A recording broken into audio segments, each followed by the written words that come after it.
Dragon Age has always reinvented itself with every new release. The Veilguard is no different and takes it a little step further. You've not only got a new combat system, art style, less companions.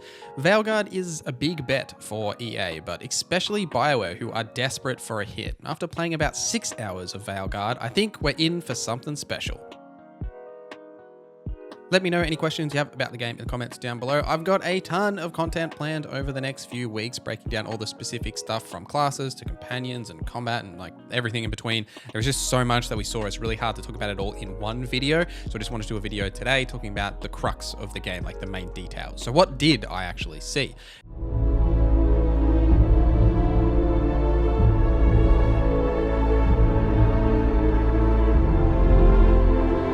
The event was held at the EA HQ in San Francisco, and they set up this incredible space with artwork of all the different companions on the walls.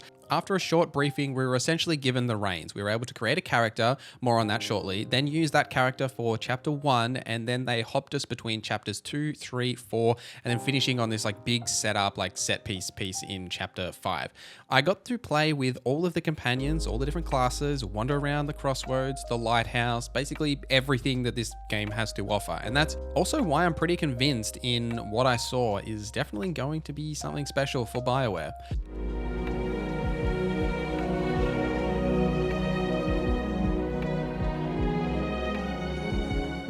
So once again, you'll be creating your own character in Veilguard. You'll be able to pick between the 4 major races of the Dragon Age universe: the elves, the Qunari, the human, and the dwarves. Each race has their own unique options, like elves having the unique ears, the Qunari have the horns, but the main thing I was impressed with was the hair. There are like 88 different hair options, all look fantastic with individual like threads of hair and like different textures and stuff.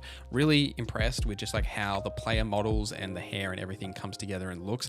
The options and the depth here is like very impressive. I spent about 30 minutes of my time just going through literally every single option and seeing what it does and it changes. Alongside this video, I'll be putting out a video that breaks down all of those options with like the whole character creation process. So go and watch that if you want to know all the specifics, including the breakdown of the classes and the backgrounds and what carries over from previous games, all that stuff. But the choices you make during the character creation process will definitely be important, but also the choices you make in the game. Can't say I didn't try.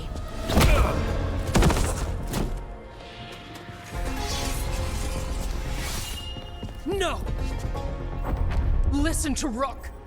That's an order. Okay, Rook. I assume you have a plan. This dragon trap. Tell me about it.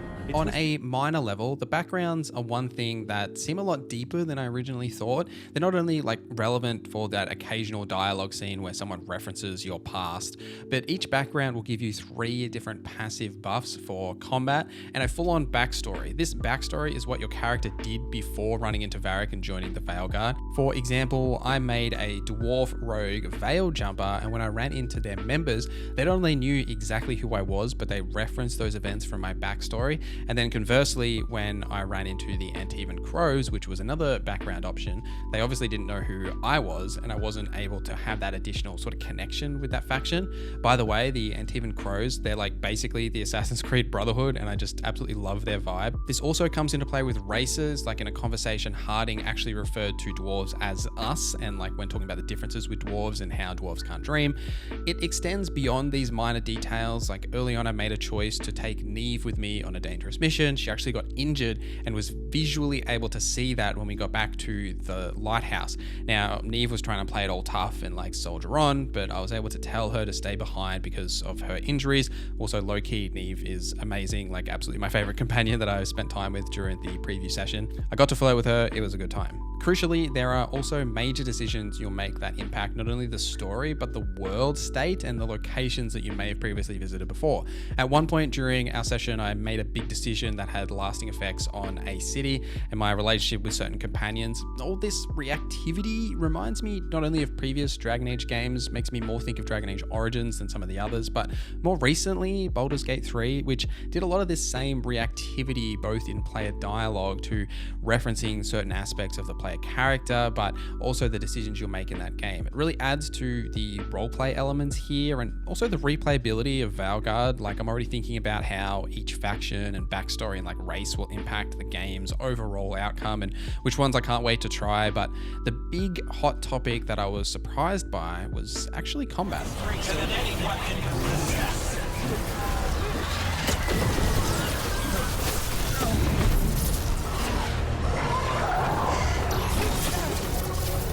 So combat, like, this blew me away, surprisingly. I did not believe in what they were doing here, like, straight up. You know, if you're watching this video or literally all the trailers that they've put out, when you see that combat system, I can totally understand, like, not vibing with it, and especially, like, visually, and it just doesn't look to be something interesting. And I didn't feel it when I was watching, you know, these trailers that have put out and the videos I've already put out as well. But there is an impactful feeling and fluidity to the combat system when you get your hands on the controller. It's also much deeper than like a basic light attack or heavy attack and the 4 abilities, which just doesn't come through properly when you're just watching it either. So using the rogue here as an example, you've got your light attack on X where you just, you know, swing your light attack combos. You can charge this up for a charged light attack, which on the rogue will shoot you forward and you'll stab in the air and like leap in the air. Cool. Okay. You've got the heavy attack on Y with its own combo set. Plus you can charge this up and it'll do like a helm splitter spin like Dragon's Dogma for the rogue. You've also got the jumping light and heavy attacks. Both are unique, which because of the charged light attack that puts you in the air as a rogue, you can combo this with the jumping attack to like slam rook down on enemies as well. And you've got sprinting light and heavy attacks. And these are just your basic attacks that you can all combo together to make unique things. Like, I really enjoyed comboing the charged light attack to jump up in the air and then use like a heavy attack to slam myself down. That's not even touching on, you know, the dodge and the parry, which the rogue, by the way, has a very satisfying counter attack when you time that parry correctly. Also, these attacks have a rock, paper, scissors connection to enemy health bars. Yellow for armor is best removed with like charge attacks and heavy attacks. Blue shield bars are best removed with your ranged attacks, which each class has a unique ranged attack, like the warrior throwing their shield, the rogue's bow, or the mage's charged beam. But if you don't want to deal with that system, you can activate certain runes that will minimize those like negative effects for those certain attacks so that you can use any of those basic attacks on any of those health bars for a limited time. Now that's just the general baseline of combat, and the main stuff that you'll be using is comboing all those attacks together to, you know, dodge and parry and use these charged attacks and heavy attacks and jumping and dodging and doing all this stuff. Like, there's a lot of fluidity in that combat system and the impact you feel when you hit enemies with that. On top of that, you've got your 3 class abilities. Your companions also have their own unique abilities and upgrades. More on the companions shortly. You also have an ultimate ability, and I think what it's hard to show in practice without actually playing the game is using all of these together and understanding the differences of, you know, a charge attack versus, you know, a light or a heavy attack and jumping and dodging attacks. Like, there's a lot more to this system, which is, it doesn't show off very well when you're looking at it. Like, the criticisms of the 3 abilities compared to, you know, Inquisition or the other Dragon Age games, we've got like 8+ abilities, right? Yes, it is technically less abilities, but your basic attack here isn't just holding a single button. Like, I've been playing Inquisition lately and you literally just hold one button for your basic attack, right? Like, they've really developed the baseline or the basic attacks of the combat system and really elevated that part of it. And then the abilities you use on top of that are sort of the accents to the overall system, plus the primer and detonation effects that you can use with your companions and yourself to, you know, set up combos for massive damage explosions on tougher enemies. It all really comes together extremely well and feels really good. Enemies react to heavy hits. Like, playing the warrior with the 2-handed weapon, I was able to knock enemies into walls and like manipulate them. There is a really strong power fantasy here with all the 3 different classes. I played all of them. I refunded my skills. I tried some different specializations, and they all have a really unique feel and fun aspect to them, which is, I think, all you're really looking for in terms of a combat system, right? Is if it's fun, and it is definitely fun. The downside though is there is a lot happening on the screen at any one time. Like you've got damage numbers and health bars and status effects, and your companions are jumping around and doing stuff. It's pretty chaotic, right?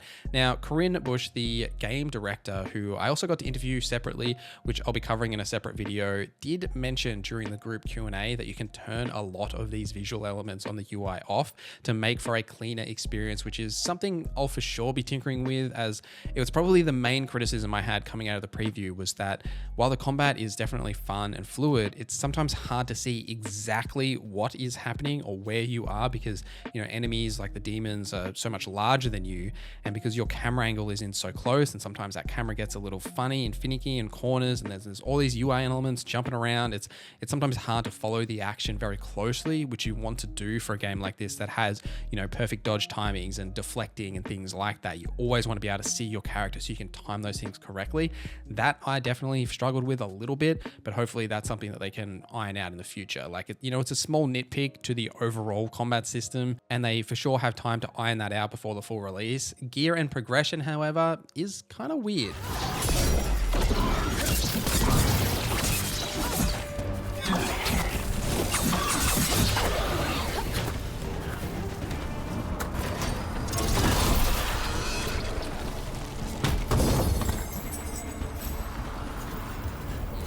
So this was probably the main thing out of the preview that I wasn't totally sold on.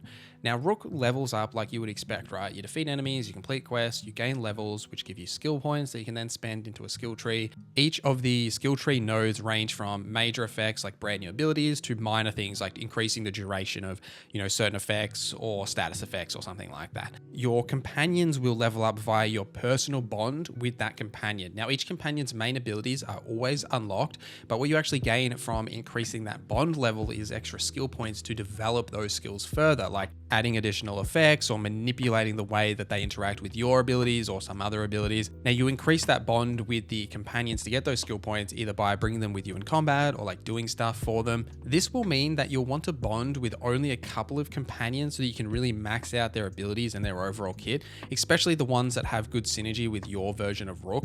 I actually like this bond system. It's a bit more personal to Rook and like your journey, and making sure you connect and only really focus on those couple of companions that you really want for this playthrough. It really adds for an expression element to your Rook and their overall relationship with that companion, but then on a meta level, it gives you those additional skills and like increasing their overall power. I quite dig it. What I don't dig is the gear. So you'll find gear in chests or buy it from vendors, other places, etc.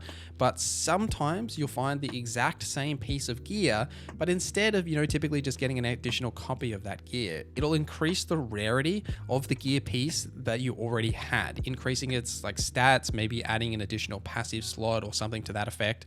On top of that, at the Caretaker's Workshop at the Lighthouse, you can improve a piece of gear, giving it like a +1 or a +2, increasing its overall just like stats, right? You can also enchant the gear on top of that to increase each piece of gear with like additional passive effects.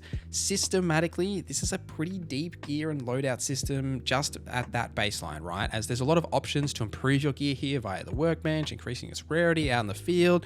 However, each piece of gear is locked to each character, either Rook or one of your companions, meaning you've got 7 companions and Rook here. So that's 8 individuals that are all chasing gear drops, and you've got to get lucky to find the right pieces of gear for that specific characters that you are using or like ones that you want to increase. Speaking with Corinne Bush during my personal interview, she explained the reasoning behind this is it felt like you as the player were playing like gear Tetris with Inquisition. As you got a new piece of gear, you put that on your Inquisitor, then you moved your gear down to your favorite companion, and then their gear down to your second favorite companion, and so on and so on. I do understand that reasoning. From my perspective, I think there is a middle ground here that is kind of missing, right? You got 8 characters here, companions have 4 slots of gear, Rook has 9, give or take. That gives you 37 different gear slots that you're looking for unique pieces of gear for. Now, let's say you're only using 2 companions, right? You don't care about the other ones. That means you've got individually 17 unique slots that you're chasing specifically specific pieces of gear for, which is about a 45% chance that any gear you find in like chests will actually be of something that you'll use, right? Now, obviously there are vendors that you can just buy the pieces of gear that maybe you want.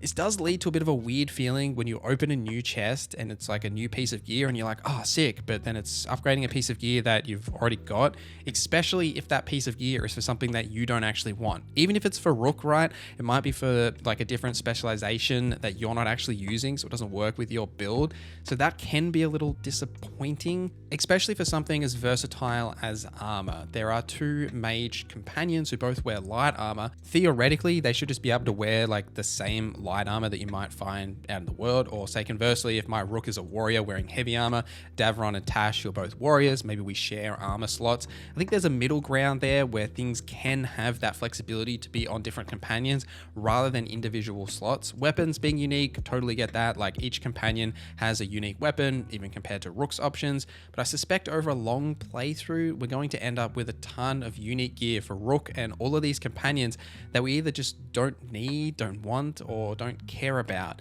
Granted, I haven't played the full game yet. Maybe my worry here is completely unnecessary, but it's just something that's on my mind, thinking about all these different gear slots and trying to find unique pieces of gear that are beneficial to that companion and character and like the build that I want to use for all of the diversity in this character roster. Who are you? And how did you get here? The wolf's fang. You carry it now. Old paths. A new journey. Through there. I will wait. Well, can't tell if that's a trap or not. But we're short on options. One way to find out. I haven't spoken much about the story in this preview, as I really don't want to spoil any of it. I think it's best you experience it for yourself. What I will say though is the events of the Veilguard take place 8 years after the Inquisition, and the journey that Rook and their companions are going on really feels like a culmination moment for Dragon Age. Like, you know, we've always been building to something.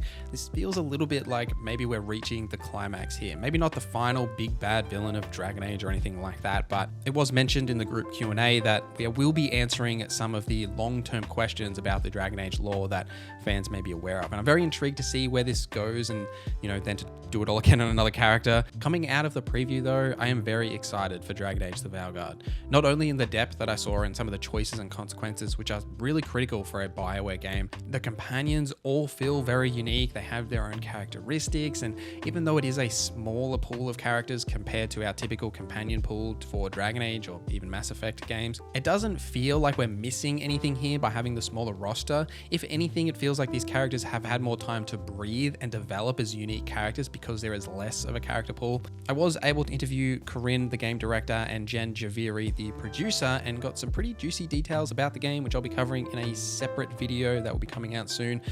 So, you know, make sure you like and subscribe and do all that YouTube stuff. I am really about to hit Dragon Age season, and I'm going to be overflowing you with videos. I'm literally working on 8 videos for Dragon Age the Veilguard right now. The Veilguard has quickly shot up the top of my most anticipated list, and I was pretty skeptical after that initial reveal trailer. Wasn't totally convinced that the combat system looked fun or that it worked and like the different art style, but now that I've played it, I really think these decisions do actually work, and I can't wait to play more. I'm very interested to see what your opinion is down in the comments down below. So thank you guys for watching this video till the end. Thank you to our members for supporting the channel. My name is Norza, and I hope you have a great day.